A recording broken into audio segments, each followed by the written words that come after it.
You get your own private training then. Alrighty, sounds good. All right, well, thank you for coming today. So what we want to do with this training is we really want to walk you, the coordinators, through every step of the pre-screening and baseline enrollment visit process from your perspective. So we know we've already kind of gone through a lot of this, but this is like in the order that you will be doing things once you have actual participants and potential participants. So hopefully this will kind of bring everything that you read about and learned about and been trained on together to kind of make sense and give you more of a simplified version. There's still a lot of information, but hopefully this will kind of make a clear path for you.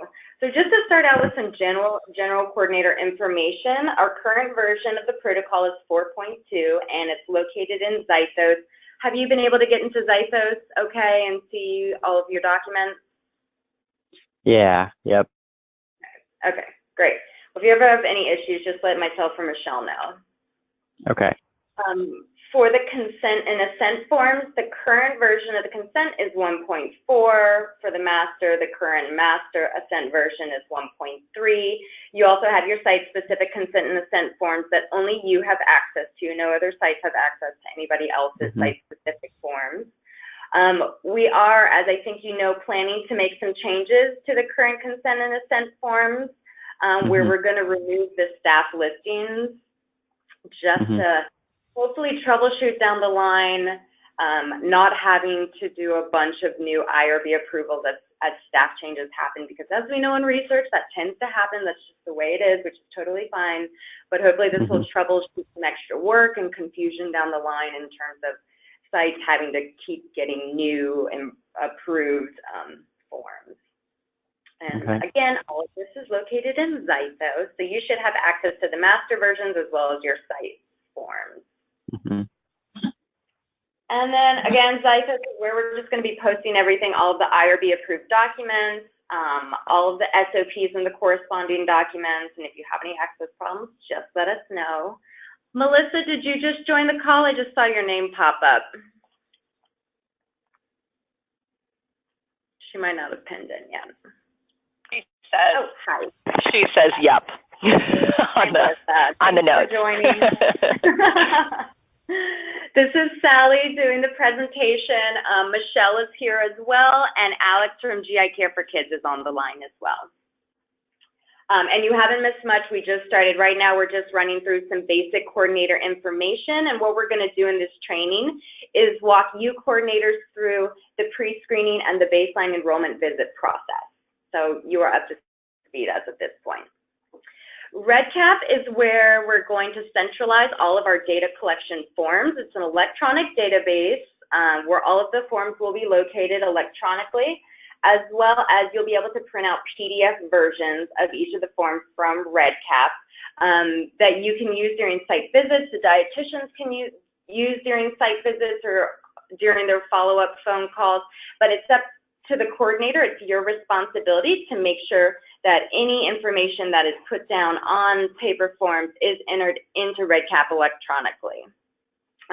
And you don't have access to that yet. We'll be sending out access to that soon, and then Michelle and I will be doing trainings on REDCap. So you'll learn a lot more about that before you actually get thrown into the pit with actually recruiting participants. And then on the left or the right-hand side of the screen, you'll see a list of all the forms that are located in REDCap. We have one for screening and enrollment. We have one for the baseline visit, the dietitian visit, the dietitian phone follow-up, subject disposition or discontinuation. The stool collection form is in gray because that is not a form that you coordinators will have to deal with. That's a form that we here at Cincinnati Children's, Michelle and I, will be inputting information to. This is where, just so you know, this is where we are going to house these stool collection results that we receive from Seattle. We're going to upload them here into REDCap, and then we're going to import that data into the Eureka admin panel, and that's where you coordinators are going to be able to see those results. So it's in gray here because you don't have to worry about it. We just want you to know that you're going to see that once you go into REDCap. And then we have the participant reimbursement log, and then the adverse event and serious adverse event CRF. So now we'll start with actually what you're going to be doing with patients. So we'll start with pre-screening. And what you're going to need to pre-screen is that in screening and enrollment log, the pre-screening worksheet, which is the first page of the screening and eligibility verification worksheet. You'll have your recruitment phone script, as well as the trifold brochure and the introduction flyer. So there's kind of two different scenarios with how patients can be pre-screened. So the first is that they can refer themselves. So your site is going to be putting up information about the study, like hanging flyers, having brochures out so people can see that this study is going on, so they might learn about it that way, or they might be identified ahead of an appointment by study staff. So those are the two different scenarios we're working with here. So the first we're going to go through is the self-referral, where the family knows about the study and they're going to ask somebody about the study. So you as the coordinator will be informed that a patient's interested in the study. You're going to want to enter that patient's information in the screening and enrollment log in REDCap. Basically, everybody who approaches you about the study, you want to make sure that they're documented there. You will want to confirm with their GI provider that the provider is aware of their interest in the study. If not, first check with the provider before continuing. You want to make sure before you approach a participant or a potential participant that the GI provider deems them appropriate or not. So if the provider thinks that they're not a good candidate for the study, just work with the provider to close the loop with the family and then log that in the screening and enrollment log CRF. If the patient is deemed appropriate by their provider, find some time to talk with them prior to them leaving the clinic if possible. If they're already gone or they can't stay or were identified as interested outside of a clinic visit, contact them by phone for a follow-up within 1 week of finding out their interest. And then whenever you talk with the family, either in clinic or by phone, use the recruitment phone script to make sure that you cover all the key areas of the study, answer any questions that the family may have, determine provisional eligibility using that pre-screening worksheet. And you can see right there that the arrow points to the section with the key points that you want to cover with the potential participant while talking with them. So that's not something that you're going to be able to find in the medical record. It's something that you're going to have to talk to them about. And then provide them with that study information like the brochure and the flyer. And then if the patient is provisionally eligible and interested, schedule a baseline enrollment visit within 2 weeks of a standard medical care visit. It has to be within 2 weeks. It can be a day, it can be a week from the standard medical care visit, but we just want to make sure it falls within that 2-week window. And then if the patient's unsure, just make sure that you follow up with the family by phone within 1 week and document that in the screening and enrollment log CRF. So here is that second scenario that we talked about. So the patient may be identified by the team prior to an appointment that they already have scheduled. So the physician or primary clinician or you as the coordinator identify a potential participant 1 to 2 weeks before they have a scheduled appointment. You want to make sure, again, that you document them in the screening and enrollment log CRF once you have identified them. Discuss with the physician or primary clinician if they are appropriate as a potential candidate. If not, just make sure you document it, again, in the screening and enrollment log, and if they are appropriate, review their medical record for eligibility using that pre-screening worksheet. If they are provisionally eligible, the physician or primary clinician should be the one to introduce the study to them by phone or at the upcoming visit, and they can, again, use that phone script. So we want to make sure that we have the physician or primary clinician be the ones who are introducing the studies to participants, and you as the coordinator are there to follow up on information, provide additional details, and answer additional questions. So if you're introducing the study to a participant at a clinic visit, the physician or primary clinician can introduce it to them during their scheduled visit. Also, you can give the physician, or they might already have study information like the brochure and flyer to provide. If they are interested, complete that pre-screening worksheet for eligibility and use, I don't know, never mind, forget that.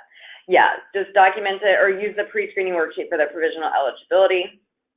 Schedule a baseline enrollment visit within 2 weeks of a clinic visit, or you can just schedule it within 2 weeks of that current clinic visit, or if that doesn't work out, then just schedule it 2 weeks within another medical visit. If they're unsure or don't have time to stay and hear about the study, just make a plan to contact the patient within 1 week to follow up. So that was if you introduce it to them in the clinic, and now we're going to talk about if you introduce it to them over the phone. So the physician or primary clinician will call the patient to introduce the study, and they can use the phone script to prompt them on that. If the potential participant is interested, you can use the pre-screening worksheet to determine provisional eligibility. And if they are deemed provisionally eligible, schedule a baseline enrollment visit within 2 weeks of a standard medical visit. If they're ineligible or uninterested, just note this in the screening log in red cap. For documenting pre-screening, I think you probably know right now because I've already said this about 8 times, but you want to make sure you document everything in the screening and enrollment log CRF. So anytime someone's interested in the study, or if they're no longer interested or ineligible, just make sure you document it there. And that's what you see on the right-hand side of the screen. That is a snapshot of the log that is in red cap. And then you and the PI, so you will be the ones to fill out the pre-screening worksheet, but you and the PI will need to be the ones to sign off on that worksheet, and then you'll upload it into Zythos. Does anybody have any questions before I move on? Okay, there will be time at the end as well. So now we'll go through what the standard medical visit is. This can be a little confusing, so we really tried to lay it out for people. But the standard medical visit is different from the baseline enrollment visit. It is just a regularly scheduled medical visit that's consistent with the standard of medical care used to establish if a participant meets all inclusion or exclusion criteria. So it needs to occur within 2 weeks of enrollment. It can happen the same day as the baseline enrollment visit, prior to the baseline enrollment visit if it's same day. Or up to within 2 weeks, and it measures disease activity and lab markers to determine eligibility. The baseline enrollment visit is an in-person research visit that can occur the same day or up to 2 weeks from the standard medical visit. It takes about 1.5 to 2 hours, and it includes the confirmation of eligibility criteria, obtaining their informed consent and assent, if applicable, downloading and registering participants on the research app, diet education with the dietitian, stool collection instructions, review by you, the coordinator, the study timeline and transition points review, and then scheduling any study follow-up visits. So before the standard medical visit, this is really all that you coordinators have to do. You just want to make sure that you provide the primary GI provider with a copy of the standard medical visit note card for use during the visit, which you see there on the right. And this is just to prompt the GI providers to remind them that we need to make sure that we hit these things during the study visit to be able to determine eligibility.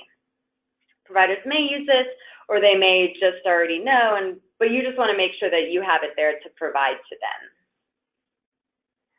Okay, so once the standard medical visit is complete, then we can move on to the baseline enrollment visit.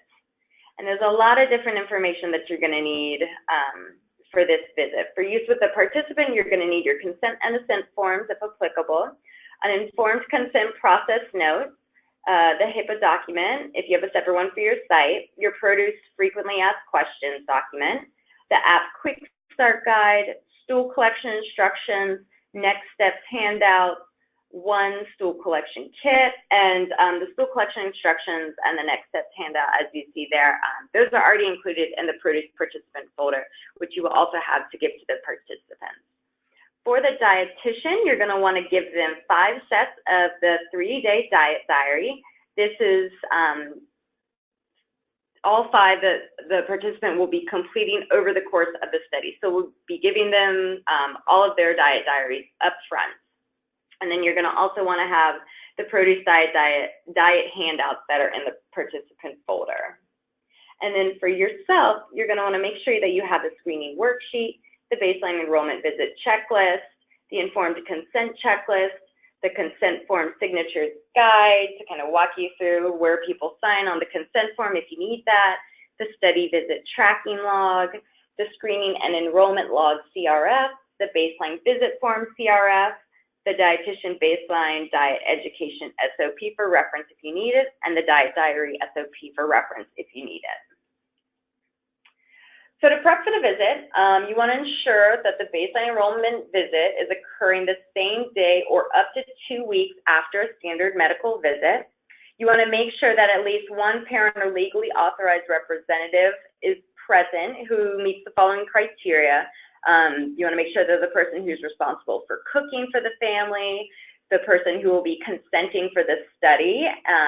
They also need to be the same person who will download and use the app.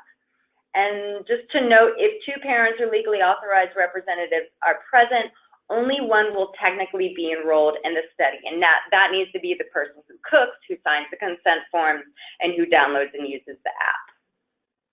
You also want to make sure that both the participant and the parent or legally authorized representative are present for the study. If somebody's not there, the visit can't be conducted, and you can just reschedule it for a time when everybody can be present. But again, if you have to do that, you got to make sure it's within that standard medical visit 2-week window. And then you want to ensure that the parent and the child, if they are going to be tracking for themselves, will have their mobile phone or tablet at the study visit so that they can download the app and you can walk them through the registration process. Okay, next you'll be confirming eligibility. This is kind of the first thing you're going to be using with them. You're going to need your screening worksheet, which is page 2 of that screening and eligibility verification worksheet, and then your screening and enrollment log CRF. So to do this, use the screening worksheet to confirm that the participant meets all of the eligibility criteria after the standard medical visit and prior to enrollment. Review the medical record to make sure that they meet this criteria. You want to look at the most recent lab tests that occurred at that standard medical visit. And you want to look for the mild to moderate disease activity measured by the SPCDAI or PUCAI. You want to look at the labs that determine the acute inflammation or elevated acute phase reactant within 8 weeks of enrollment. And those are the different labs that you're going to see, the fecal calprotectin, the CRP, or the ESR. If either lab test is missing, stop the baseline enrollment visit, work with the site clinician and PI to make sure that you obtain these measures before the enrollment visit moves forward. And then you're going to review eligibility with the participants, having that conversation with them to confirm those final things, making sure that female patients are not pregnant, as well as other criteria like they're not on a vegan diet, they are able to read and write in English, things like that. If the patient is not eligible, confer with the site PI and designee. You want to make sure you document this in the screening and enrollment log, and then work with them to communicate this reason for ineligibility to the family and thank them for their interest. If they are eligible, document that you verified their criteria in the screening worksheet. The site PI or a PI's designee needs to sign up on the screening worksheet within 3 days of consent and enrollment, and you want to make sure you upload that to Zythos. And then, as always, document in the screening and enrollment log in REDCap. And this here is that screening worksheet, page 2 of the verification worksheet. You'll see at the top, it lists all the inclusion and exclusion criteria, and then at the bottom, that's the section where you and the PI will sign off and date. Any questions up to this point? All right. Next, you're going to want to obtain informed consent and assent. So for this, you will need your informed consent checklist, consent form, an assent form if the child meets the right age criteria, your consent form signatures guide, HIPAA documentation if you need it, and the informed consent process notes. So use your site-specific consent and assent forms as we've uploaded into Zythos, and anytime there's changes and we get new IRB approval for consent and assent forms for your sites, we'll always make sure we upload them immediately and let you know. You also have the informed consent checklist that will guide you through the key points that you want to make sure you touch on with your participants. Kids 11 years or older must sign the assent form unless your site requires it at a younger age, and then go by that criteria. So to do this, you don't have to read the consent checklist word for word, but just use it as your guide to make sure that you cover the key points. And you do want to make sure that you do the following, that you ask participants what questions do you have throughout the consenting process, emphasize the time commitment and the expectations of the participants. We all know that this does definitely require a lot of effort from our participants, and we want to make sure that they really have a realistic expectation of what's involved and that they really think through whether or not they can meet those expectations. And then ask the family if they feel that they can commit to these expectations, and you're going to want to note their answer in the screening and enrollment log. After finishing the checklist, give them some time to run through the consent or assent and see if they have any questions, answer those if they do. If they agree to participate, have the parent or legally authorized representative sign the form. If applicable, have the child sign the assent form. And over here on the right, you'll see this is the consent form signatures guide that we created to guide you all through who signs where on this form. It can be a little confusing. So we know the inclusion criteria is 7 through 17. If a participant turns 18 while they are enrolled in the study, you're going to want to make sure that you re-consent the participant child, and then they're going to be signing where their parent formally signed on this consent form. And the consent form guide outlines this all. Hopefully it makes it clear, but if you have any questions, you can of course just let us know. Once they've signed, give the family their copy of the signed form. Make sure that you keep the original, and if required by your site, make sure that they fill out the HIPAA documents. You don't have to do this during the baseline enrollment visit. You can do it after the visit, but you're just going to want to make sure that you also complete the informed consent process note and upload that into the Zythos with your consent and assent form. This is a form that Children's requires just that we fill out every time we get consent and or assent from a participant. So now you're going to provide an onboarding overview of what's going to take place today at the baseline enrollment visit. You want to emphasize a couple key points. You want to make sure they know it'll take 90 minutes up to 2 hours for the visit to be complete. They'll be getting a lot of information at their visit, but you and the site will work closely with them to keep them on track and help them to remember everything. You will be walking them through the study app registration and downloading process. You're going to teach them how to do the stool collection. They'll be getting 3-day diet diaries from you. You'll be helping them schedule their follow-up visits, and they'll be meeting with the dietitian who's going to teach them all about the study diet. After you give them that overview, you're going to want to move on to setting them up on the Eureka app. So what you're going to need for this is good cell reception or Wi-Fi access for participants. This is really important because as we all know, technology and Wi-Fi can all just sometimes be really unpredictable. So we recommend wherever you plan on these baseline enrollment visits happening, just go through some test Wi-Fi runs there, make sure your phone works there, and also identify a second location that if for whatever reason, while you're at a baseline enrollment visit, the Wi-Fi is not acting correct, that you have another location that you can take them to, that you can try to use the Wi-Fi there. You're also going to need the link to the Eureka app, the app quick start guide, the app and admin panel training slides for reference if you need them, and the next steps handout.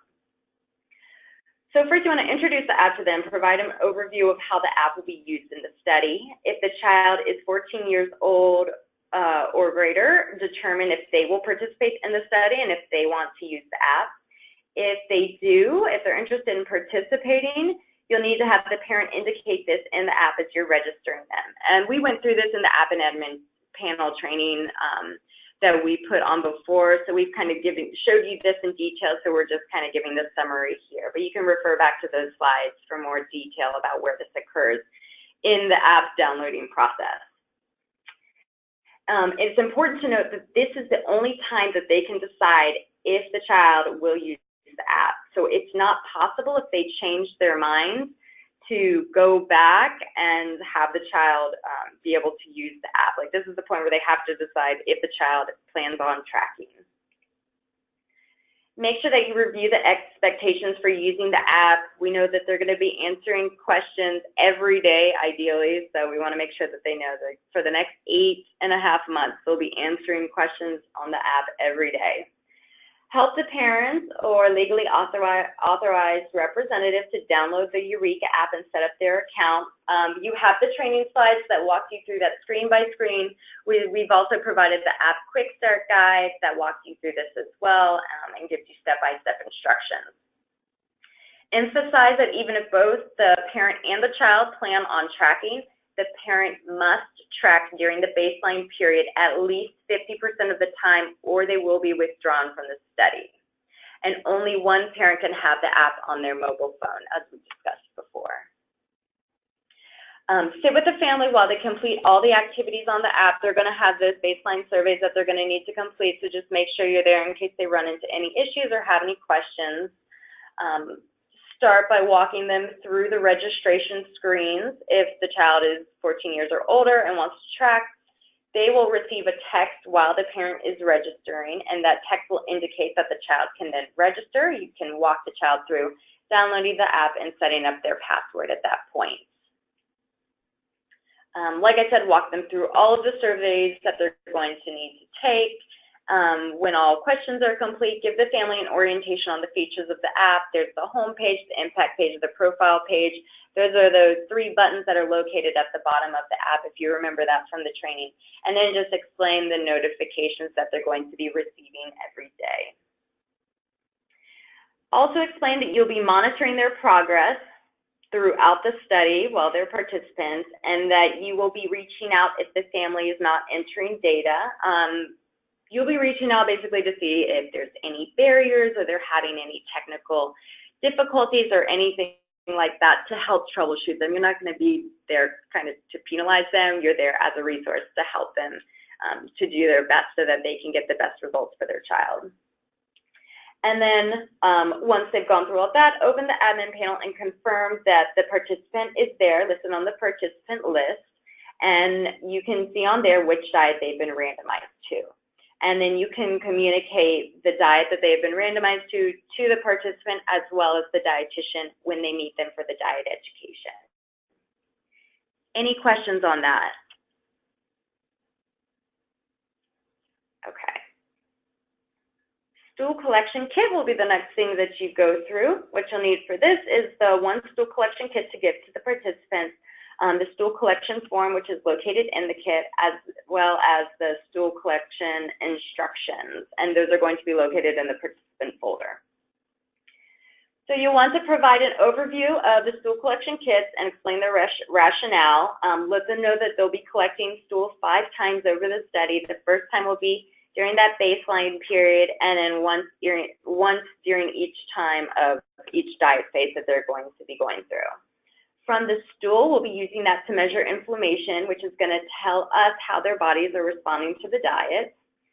Some of the stool will be stored for microbiome analysis at the end of the study to teach us about the diet impacts of IBD, and let them know that the first time they collect stool will be at home over the next 2 weeks, so while they're still on their current diet, and encourage the family to collect and return their samples right away. It's important that they don't wait and sit on those samples.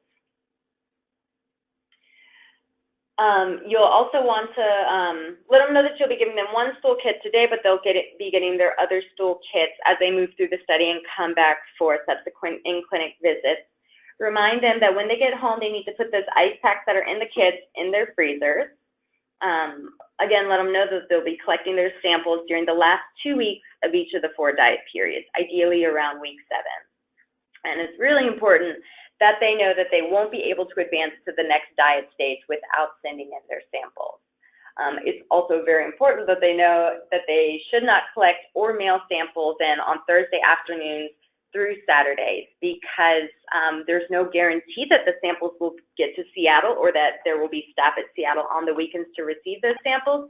So the samples could potentially end up just sitting in a warehouse over the weekend, and the ice packs are not powerful enough to make sure that these samples stay cold for days on end. So that's why we really want to make sure that they're able to get it to us within that certain time frame. And then also make sure that they know that samples can be frozen at home for a maximum of 24 hours. So again, we don't want those samples hanging around. We want them to take the sample and then send it in right away. You give them the stool collection kit and review the collection instructions that you see here on the right-hand side of the screen. Emphasize that the family, if they don't send in their stool kit, they will be withdrawn from participation in the study. On the stool collection forms, so those are going to be what you'll see, those come in the kit. Up there on the right-hand side of the screen where you see that red box, that's where you will fill in their subject ID and the patient date of birth down below in that box below. On the form, you'll fill in that information. The subject ID, that will always be the parent's or the legally authorized representative's Eureka ID. So not the child if the child is tracking. Make sure it's the parent's Eureka ID that you're using on these. And each time that you give a participant a stool collection kit, you're going to need to fill out that information. So at this visit, as well as the subsequent in-clinic visits, you'll be doing this. Okay, now they're going to be getting their baseline diet education. So what you'll need for this is the participant folder and the baseline diet education SOP for reference if you need it. You'll be handing them off to the dietitian where they'll be receiving their diet education. But before you hand them off to the family off to the dietitian, make sure that you let the dietitian know which diet the family was randomized to so they can educate accordingly, and let the dietitian know the vitamin D status of the participant.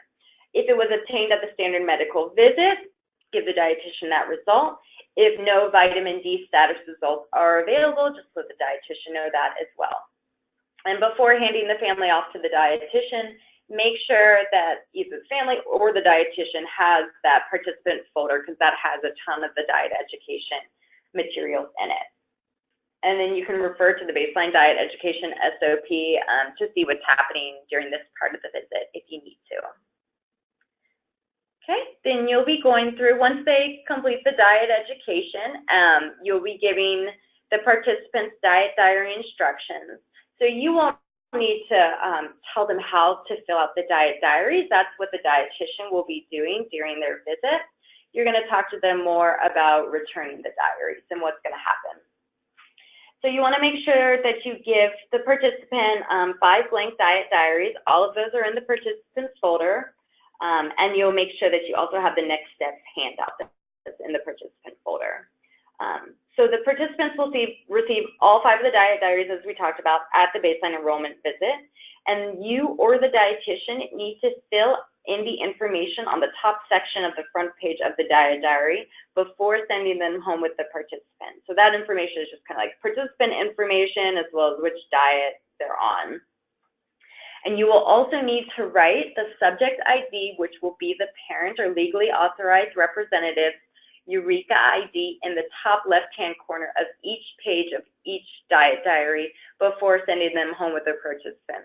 So, sorry, that's going to be a lot of writing down the same number because you have 5 of these to fill out, and they're about, I think, 5 or 6 pages each. But it's really important that we have that number on each page in case pages get separated or something like that. That's how we're going to be able to track which participant that page belongs to. The instructions that you'll give the family is just to let them know that they'll need to fill out the 5 diet diaries over the course of the study. So they'll be doing one during the baseline period, during their first diet phase at week 5, second diet phase at week 13, third diet phase at week 21, and then the 4th diet phase at week 29. And let them know that they need to fill out the baseline diet diary before they can advance to the first diet period.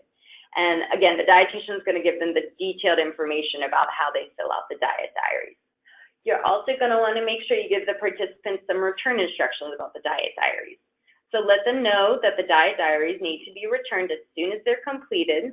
Emphasize that it's important that they're returned in a timely manner, as nutritional status analysis takes time, and the dietitian needs the results to evaluate the diet's nutritional adequacy for each participant. Write the study email you'll be using for study contact on the next steps handout. There's a line there that you can fill that out. And instruct the participants to take pictures or scan the completed diet diaries and return them to that email address. You also, as a coordinator, you're going to need to check the study email accounts daily to check for returned completed diet diaries. We imagine as you get more and more participants enrolled, those are just going to be rolling in probably fairly regularly. So you're going to want to make sure that since they're pretty time sensitive, that you're checking on those consistently and frequently. And you as the coordinator are going to forward all diet diaries received to the dietitian for initial review. So that's the dietitian at your site. So you're going to do this before you send the completed diet diaries to Seattle Children's. And you'll work with the dietitian to make sure that all the information on the diaries is complete. And then send the completed diet diaries to Seattle Children's Hospital as soon as you get word from the dietitian that they're good to go. And that contact information for Seattle Children's is all in the diet diary SOP that you have. Any questions? All right, we're almost done.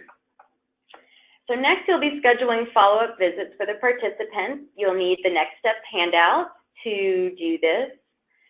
You'll schedule and record the follow-up visits on the family's next steps handout. This is going to be their easy one-page reference that they can stick on the refrigerator and see when their upcoming appointments are. So the appointments that you're going to be scheduling will be the first dietitian visit. This will be scheduled 4 weeks from that date of the baseline enrollment visit. So this will put that visit about 2 weeks into their start of their first diet phase. You'll also be scheduling the first standard of care visit, which will be 10 weeks out from the date of the baseline enrollment visit. So that'll be at the end of the first diet phase. And then you'll be scheduling the second dietitian visit, which will be 12 weeks out from the date of the baseline enrollment visit. And that will be about 2 weeks into the second diet phase. And let the family know that they need to notify you ASAP if they can't make any of the appointments and they need them to be rescheduled. And here on the right-hand side of the screen, that's the timeline figure of the next steps handout that we have for participants, and we've highlighted each box where you're going to fill in the follow-up visits. Okay, once you're done with the baseline enrollment visit, the participants left, all you have left to do is to document the visit. What you'll need to do for this is you'll need the baseline visit form in REDCap. You'll need that study visit tracking log, which you see down here at the bottom of the screen. This log is to help you track when participants' study visits are. Since we have so many visits throughout this study, we want to give you one centralized location where it can be easy for you to go find this information. And then you'll need the screening and enrollment log. So to document the visit, document the participant's ICN ID, the parent's Eureka ID, the diet treatment the participant was randomized into, and the participant's date of birth in the baseline visit form CRF and REDCap. Document the participant's information and enrollment date in the study visit tracking log. Make sure the participant's record is complete in the screening and enrollment log in REDCap. Making sure that you've entered the parent's Eureka ID, not the child's Eureka ID, if the child will be tracking.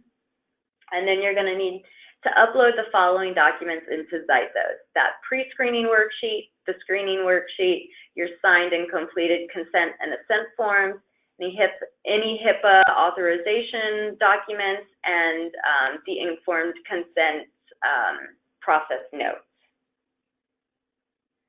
Okay, so that completes the run-through of pre-screening and the baseline enrollment visit. Does anybody have any questions? You can type them in, or you can unmute yourself and just ask them.